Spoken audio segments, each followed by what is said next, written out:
시청자 여러분 반갑습니다. 참언론 뉴스 최수민입니다. 디졸브 노동, 밤샘 촬영 후 짧은 휴식을 취한 뒤 바로 촬영을 재개하는 노동 환경을 두 개의 화면이 겹쳐지는 영상 기법인 디졸브에 빗대이르는 말입니다. 최근 스태프들의 디졸브 노동이 드라마 촬영 현장에서 빈번히 일어나고 있습니다. 2017년 현장 스태프 110명을 대상으로 고용노동부와 한국드라마제작사협회가 설문조사를 시행한 결과 56%가 하루 16시간 일한다고 답했고 그중 22%는 20시간 일한다고 답했습니다. 방송업계에 널리 퍼져 있는 디졸브 노동.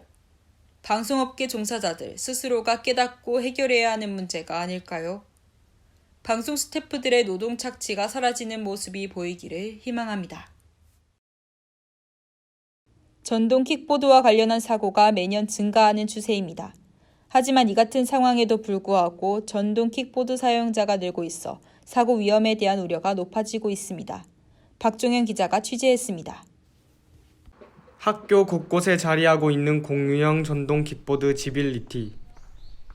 넓은 교내에서 학생들의 편리한 통행을 위해 비치해 놓은 지빌리티는 사용법이 간단해 여러 학생들이 이용하고 있습니다.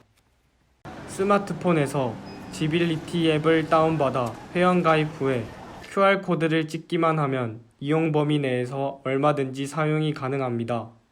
회원가입 시에 운전면허증 등록창이 나오지만 정보를 입력하지 않아도 지빌리티를 대여하고 이용하는 데에는 아무런 문제가 없습니다.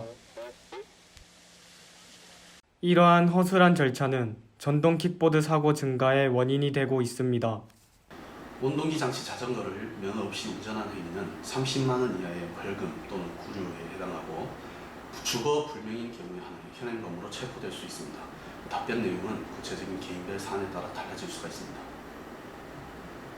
실제로 한국소비자연구원의 조사 결과에 따르면 전동 킥보드 사고 건수는 2015년에 9건, 2018년에는 93건으로 해마다 증가하는 추세입니다. 특히 정부에서 시속 25km 이하로 주행하는 개인형 이동수단에 한해 자전거 도로 주행 허용 방안을 내세웠지만 자전거와 보행자 겸용 도로가 많아 보행자의 안전이 위협받고 있습니다. 이제 인도가 자전거 겸용 도로라서 거기 가다가 한번 부딪힐 뻔한 적이 있었어요.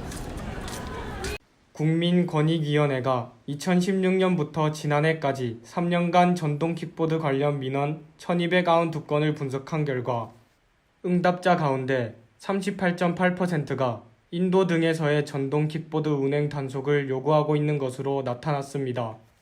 현재 한국과는 다르게 런던과 파리는 전동 킥보드의 차도 및 인도 주행을 금지하고 사유지에서만 타도록 하고 있으며 베를린과 워싱턴 DC는 전동 킥보드의 속도를 엄격히 제한하는 등 규제를 강화하는 모습입니다.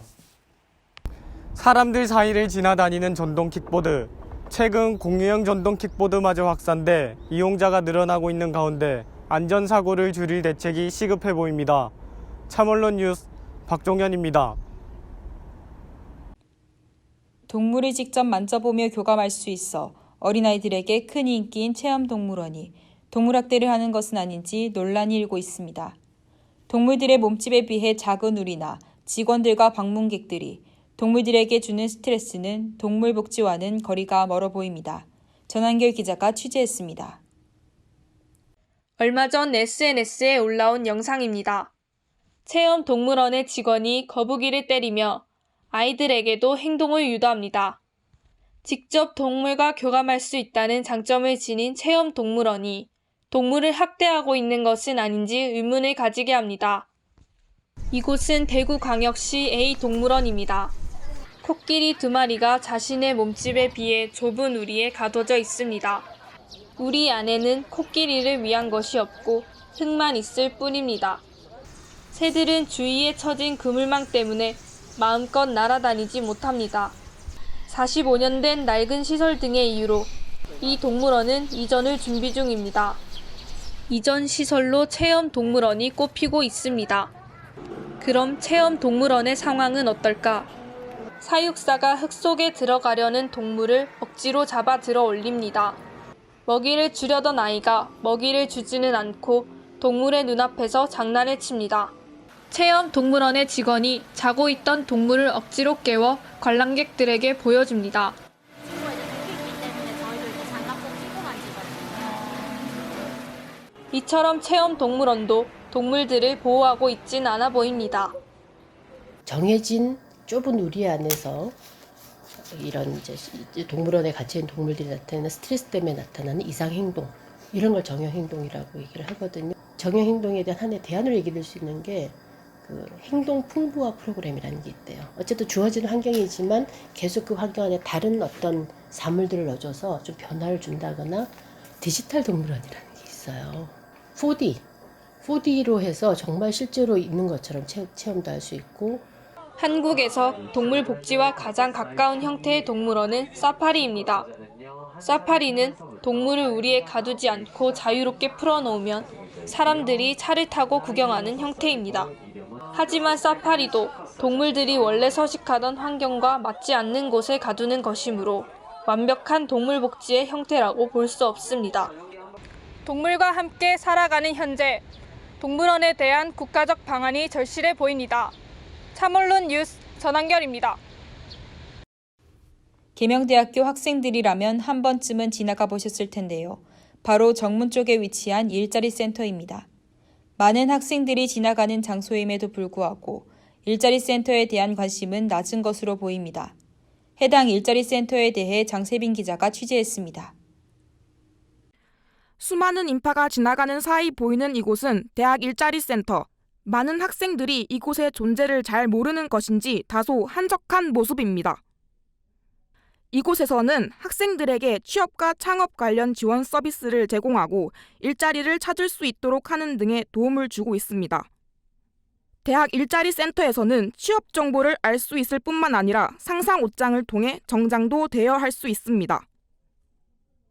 하지만 많은 학생들이 이 센터의 존재와 역할에 대해 알지 못했습니다.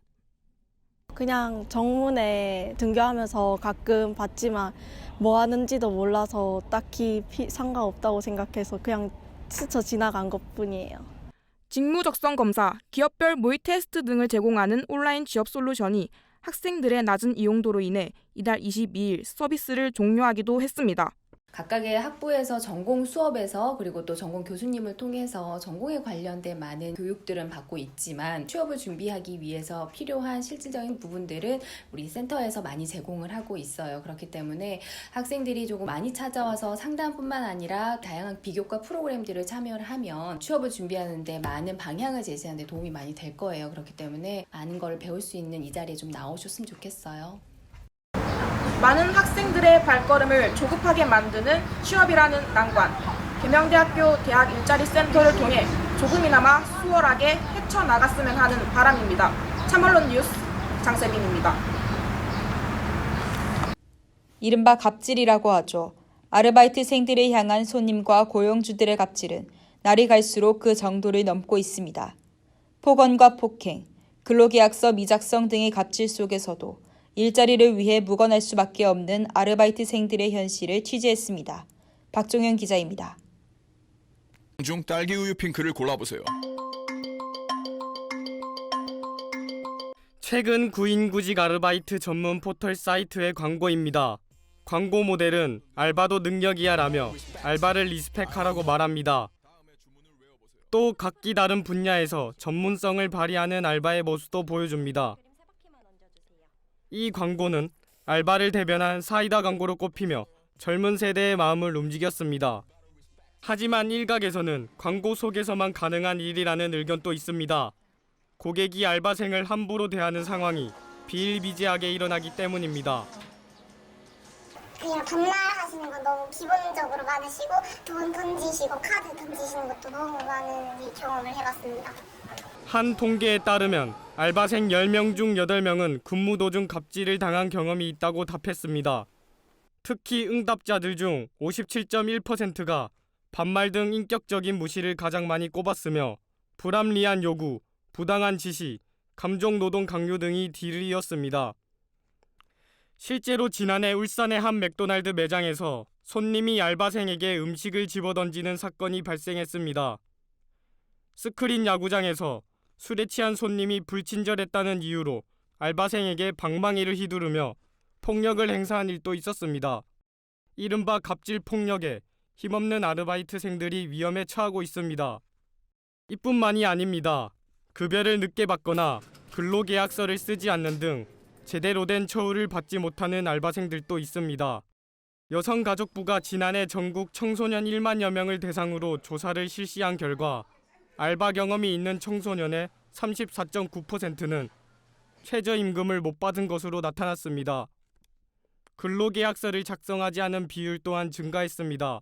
하지만 알바생들은 부당 대우에도 불구하고 참고 계속 일을 하는 등 소극적으로 대처한 것으로 나타났습니다. 제 날짜에 약속한 날짜에 입금이 안 되면 네. 사용자한테 이제 이야기를 요청을 해야 되고, 그래서 그 이유를 이제 듣고 납득이 안 가거나 뭔가 뭐 안 될 것 같으면 바로 이제 노동청에다가 이제 실제로 법적 위반 사항 등 관련 정보를 얻기 힘든 아르바이트생을 위해 알바 포털에서는 전자근로계약서 및 알바 상담 서비스 등을 제공하며 앞장서고 있습니다. 한편 인권과 안전 사각지대에 놓인 알바 일자리를 위해 사회적 인식이 바뀌어야 한다는 지적도 나옵니다. 알바를 값싼 노동으로 취급하는 고객과 고용주의 태도도 분명히 변해야 한다는 것입니다. 누군가에게 아르바이트는 사회의 첫걸음을 내는 과정입니다. 알바를 리스펙트라는 말이 당연해지는 사회가 오기를 기대해봅니다. 참언론 뉴스 박종현입니다. 계명대학교 학생식당이 올해 3월 가격을 인상했습니다. 하지만 인상폭에 비해 기대와 다른 가격과 품질이 학생식당으로 향하는 발길을 줄어들게 하고 있습니다. 학식의 가격 인상 원인은 과연 무엇이었을까요? 취재의 김혜진 기자입니다. 올해 3월 1일부터 계명대학교 학생식당 8개 업체가 모두 가격을 인상했습니다. 인상폭은 최소 100원부터 최대 600원으로 대부분의 음식이 4,000원대 이상으로 판매됩니다. 프랜차이즈 식품의 가격대와 비교해도 큰 차이가 없습니다. 이번 변화는 저렴한 금액의 학생식당을 이용하던 학생들에게는 큰 부담이 됐습니다. 또한 비싸지는 가격과 달리 변함없이 낮은 품질과 비위생적인 환경 탓에 학생들의 불만이 지속적으로 쏟아지고 있습니다. 학식이 너무 비싼 것 같아서 전 밖에 나가서 자주 사 먹는 편이거든요. 다른 데에 비해서 한 2,000원, 3,000원 더 비싼 것 같고 아무래도 학식 가격이 좀 낮아져야 될 것 같아요. 저는. 학생식당의 가격은 어떻게 책정되는 것일까? 그 과정에는 입점업체, 대학본부, 학생대표의 3자 협의가 반영됩니다. 1년 혹은 2년에 한 번 각 입점업체가 가격 조정안을 위원회 측에 제시하면 회의와 면담 그리고 시장 조사를 거쳐 정당성을 파악하고 이후 위원회와 업주들 간 세부 금액 조정을 거쳐 가격이 최종 결정되는 것입니다. 학교 측은 이번 가격 인상 원인이 인건비 및 식재료비 인상 그리고 부족한 수요라고 밝혔습니다. 업체의 운영 비용이 증가했지만 그에 응당한 수익 창출이 적어 식당을 유지하기 어렵다고 판단한 겁니다. 실제로 2019년 한국 법정 최저시급은 8,350원, 지난해 7,530원보다 10.9% 인상된 금액으로 업주들의 부담이 커졌습니다. 게다가 계명대학교는 현재 최고 입찰제를 통해 입점 업체를 선발하고 있습니다. 최고 입찰제란 입점을 원하는 업체 중 학교 측에 가장 높은 입찰 비용을 제시한 곳을 채택하는 방식입니다. 이는 임대료와 직결되고 추후 가격 인상에 부수적인 영향을 끼칩니다. 이번 논란에 대해 대학 본부에서는 임대료를 동결하고 입점 업체에서는 식사의 질을 향상시키기로 약속했습니다. 식비 지출의 부담감을 느끼는 학생들이 더 저렴하고 간편하게 이용할 수 있는 학생식당. 적절한 대처를 통하여 하루빨리 불만의 목소리가 해소되기를 기대합니다. 참언론 뉴스 김예진입니다. 대구형 청년보장제를 들어보신 적이 있으신가요? 대구 청년들의 취업 및 창업과 원활한 사회 진출을 도와주는 대구시의 청년제도인데요. 청년이 꿈꾸는 대로라는 대표 슬로건에 따라 청년들이 주도적인 삶을 살아갈 수 있도록 힘을 보태기도 합니다. 취재의 전한결 기자입니다. 올해 4월 청년 실업률 11.5%, 청년 실업자 수 약 50만 명으로 19년 만에 최고치를 기록했습니다. 몇 년간 지속되는 심각한 청년 실업에 각 시도에서도 대책 마련에 나섰습니다. 대구시에서는 청년의 삶과 사회적 변화를 종합적으로 고려해 전국 최초로 청년 계층별 맞춤형 종합정책인 대구형 청년보장제를 실시합니다. 지난 4월부터 시행된 대구형 청년보장제는 도전할 의지가 있는 청년들의 자립과 자강을 돕는 목적으로 시행되었으며 단순히 실업뿐만 아니라 소득, 부채, 사회적 관계 등 다양한 측면을 고려해 청년의 생애 이행 단계별 핵심 문제 해결을 돕고 있습니다. 청년의 생애 이행 단계는 교육기, 사회 진입기, 직업기, 안정기의 총 4단계로 나누어지며 각 단계에서 청년 도전 프로젝트, 청년 희망 프로젝트, 청년 행복 프로젝트, 청년 자강 및 기환 프로젝트가 시행됩니다. 또한 각 단계별로 다른 지원 방향과 지원 정책을 시도해 효과의 극대화를 추구하고 있습니다. 청년들에게 맞춤형으로 상담이라든지 진로 탐색 교육 프로그램이라든지 일경험이라든지 이런 기회들을 청년 수당도 제공하고 해서 청년들에게 사회에 진입할 수 있도록 희망 사다리를 이렇게 놓아드리는 것이 청년 보장제입니다. 그중 대표적인 정책들인 청년 팝업 레스토랑과 청년 사업장, 청년 입기 예스 매칭은 외식업 분야 창업 전 실전 경험을 쌓는 기회를 제공하고 청년 사업장 54곳과 80명의 청년의 매칭을 진행해 원활한 사회 진입을 돕고 있습니다. 뿐만 아니라 대구시 청년센터인 활동그래, 공감그래, 다온나그래, 청년 응원 카페 등 22개의 다양한 네트워크 활동 기반을 마련해 청년들의 교류 활동도 꾸준히 증가하고 있습니다. 대구형 청년 보장제를 통해서 우리 청년들이 학교를 졸업하고 사회에 잘 진입할 수 있을 거로 기대합니다. 청년들이 쉽게 접근하고 스스로의 역량을 펼칠 수 있는 대구형 청년 보장제. 해당 제도를 통한 청년들의 원활한 사회 진입을 기대해 봅니다. 참언론 뉴스 전한결입니다.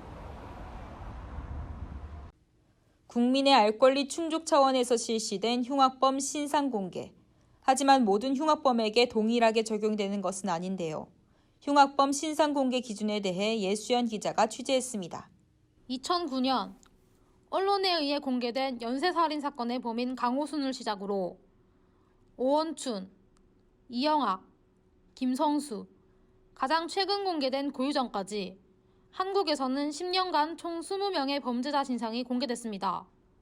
강호순 사건을 계기로 개정된 특강법에는 범행 수단과 증거, 공공의 이익, 미성년자 여부 등을 기준으로 얼굴, 성명, 나이 등을 공개할 수 있다고 명시되어 있습니다. 하지만 해당 기준이 모호하고 일관성이 없다는 의견이 꾸준히 제시되고 있습니다. 공개해야 된다고 생각해요. 재범을 막기 위해서라도 해야 되지 않을까요? 흉악범이랑 같이 길을 걷고 있는데 그 사람이 흉악범인지도 모른다면 제가 위험에 노출되어 있는 거잖아요. 그래서 해야 된다고 생각해요.